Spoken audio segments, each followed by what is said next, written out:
أعوذ بالله من الشيطان الرجيم بسم الله الرحمن الرحيم الحمد لله رب العالمين الصلاة والسلام على أشرف الأنبياء والمرسلين وعلى آله الطيبين الطاهرين اللهم صل على محمد وعلى محمد وعجل فرجهم۔ آج سے مبتلات نماز کے بارے میں پڑھیں گے کہ مبتلات نماز جو ہے وہ کیا ہے۔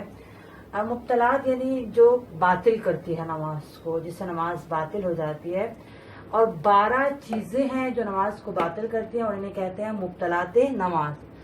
12 چیزیں ایسی ہیں جو نماز کو باطل کر دیتی ہیں اور اس لیے انہیں کہتے ہیں مبتلات نماز، یعنی جس سے نماز باطل ہو جاتی ہے۔ پہلی صورت جس سے نماز باطل ہو جاتی ہے، پہلی چیز، نماز کے دوران نماز کی شرطوں میں سے کوئی شرط مفقود ہو جائے۔ مفقود یعنی ختم ہو جائے، فاقد ہو جانا، ختم ہو جانا، اٹھ جانا کسی شرط کا۔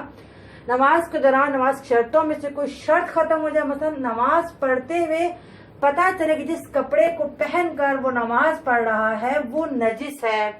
نماز پڑھنے کے دوران اس نے دیکھا ہے کہ اس کپڑے نجس ہے، یعنی جو نماز کی شرطیں تھیں، نمازی کے لباس کی شرطیں، نماز کی تمام شرائط جو تھیں، ان میں سے کوئی ایک شرط نماز کے دوران ختم ہو جائے تو اگر وہ شرط ختم ہو جائے گی تو نماز کیا ہو جائے گی؟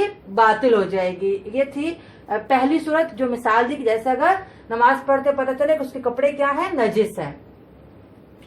دوسری چیز جو نماز کو باطل کرتی ہے وہ نماز کے دوران عمدن یعنی جان بوجھ کر یا سہون بھولے سے یا مجبوری کی وجہ سے انسان کسی ایسی چیز سے دوچار ہو جو وضو یا غسل کو باطل کر دے۔ مثلا اس کا پیشاب نکل جائے یا اس کی ہوا خارج ہو جائے، ریح کا نکل جانا، کوئی ایسی چیز، چاہے اب اس نے جان بوجھ کے ایسا کیا یا بھولے سے ایسا کیا یا بے اختیار مجبوری میں اس کا ایسا ہو گیا ہے، تو اب اس کی نماز کیا ہو گئی ہے؟ باطل، یعنی ایسے کام کہ جس سے وضو ٹوٹ گیا یا غسل ٹوٹ گیا، غسل باطل ہو گیا۔ صحیح؟ تو اگر نماز کے دوران کوئی ایسا کام ہو جائے، چاہے بھولے سے ہو، بے اختیار ہو جائے کہ جس سے اس کا وضو یا غسل باطل ہو جائے تو اس کی نماز بھی کیا ہو جائے گی؟ باطل ہو جائے گی۔ لیکن ایک نکتے کی میں آپ کو ایک نکتے کی طرف توجہ دلا دوں، ابھی وضاحت تو نہیں کر سکتی کیونکہ وہ بہت طولانی نکتہ ہے، کہ جن لوگوں کو مسئلہ ہوتا ہے، جن کے پیشاب قطرے نکلتے رہتے ہیں ہر وقت، کوئی لمحہ ایسا نہیں کہ جب رکے یا پخانے کے ذرے نکلتے رہتے ہیں، وہ جو پیشاب کے قطرے ان کے نکلتے رہتے ہیں وہ وضو کو باطل نہیں کرتے کیونکہ وہ ہمیشہ ہی ان کے نکلتے رہتے ہیں۔ تو وہ بس ان کو ایک اتنا انتظام کرنا ہوتا ہے، اس کو پھیلنے سے روکنا ہوتا ہے۔ وہ جو پیشاب قطرے نکلتے جب تک وہ خود جا کے پیشاب نہ کرے ان کا وضو باطل نہیں ہوتا۔ تو یہ جو مسئلہ ہے یہ ان لوگوں کے بارے میں نہیں کہ جن کو کوئی مرض ہے، بیماری، جن کا ہر وقت پیشاب کے قطرے نکلتے ہیں، نہیں، یہ ایک عام انسان کی بات ہو رہی ہے کہ نماز کے دوران اس کا غلطی سے یا مثلا بے اختیار یا بھولے سے اس کی ہوا کا نکل جانا، پیشاب کا نکل جانا، یا کوئی ایسا کام کہ جس سے منی نکل گئی اس کی، مثلا ایسا کام کہ جس سے اس کا وضو یا غسل باطل ہو گیا، وضو یا غسل باطل ہو گیا۔ تو جب وضو یا غسل باطل ہو تو نماز بھی کیا ہو گئی؟ باطل ہو گئی۔ تو یہ تھی دوسری صورت کہ جب کوئی ایسا کام ہو کہ جو وضو غسل کو باطل کر دے نماز کے دوران۔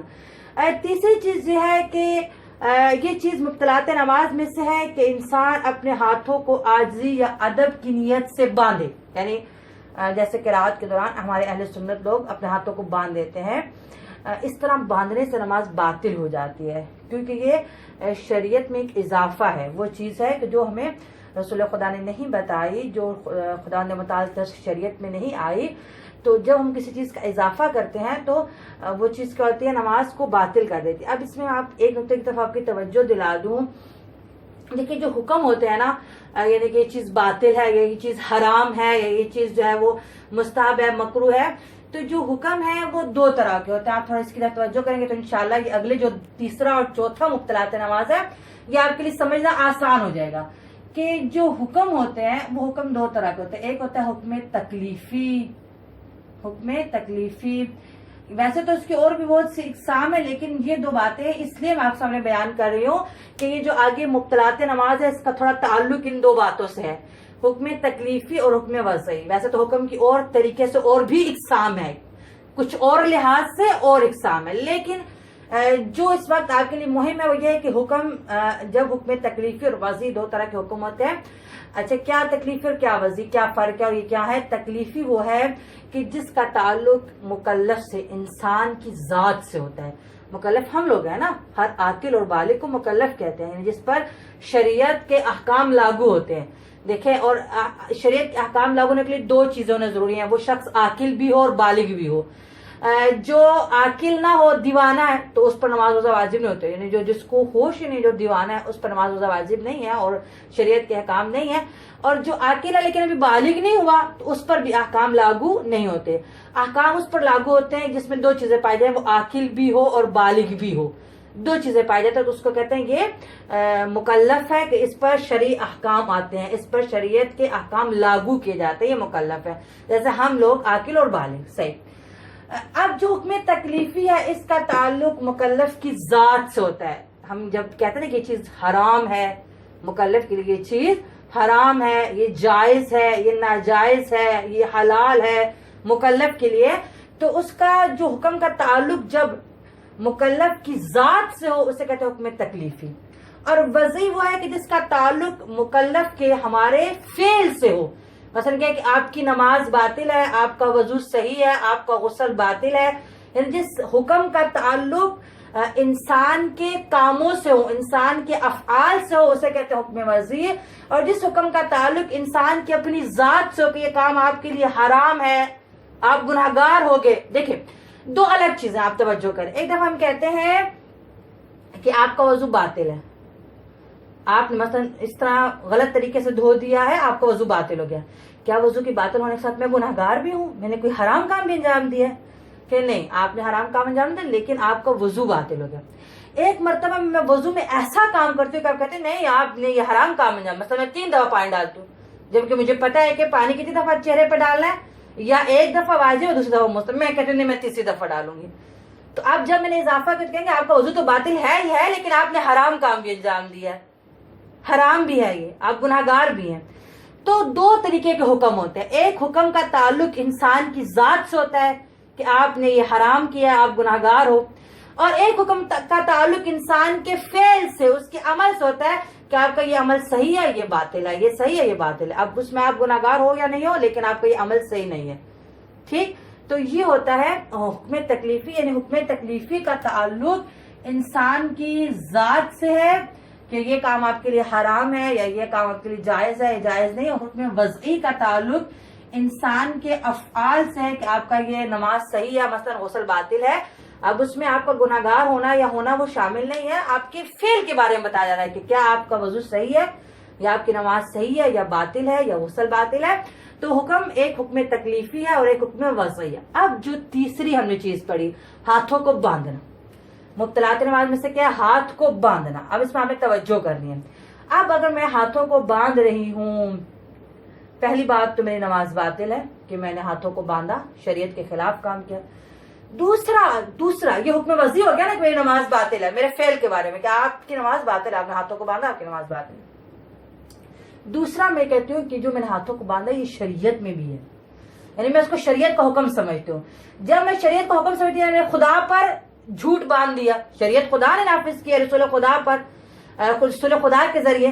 میں کہوں گی نہیں، رسول خدا نے یہ کہا کہ ہاتھوں کو باندھو، رسول پہ بھی جھوٹ باندھا، خدا پہ بھی جھوٹ باندھا. اب نماز تو باطل ہے ہی ہے کہ میں نے ہاتھوں کو باندھا.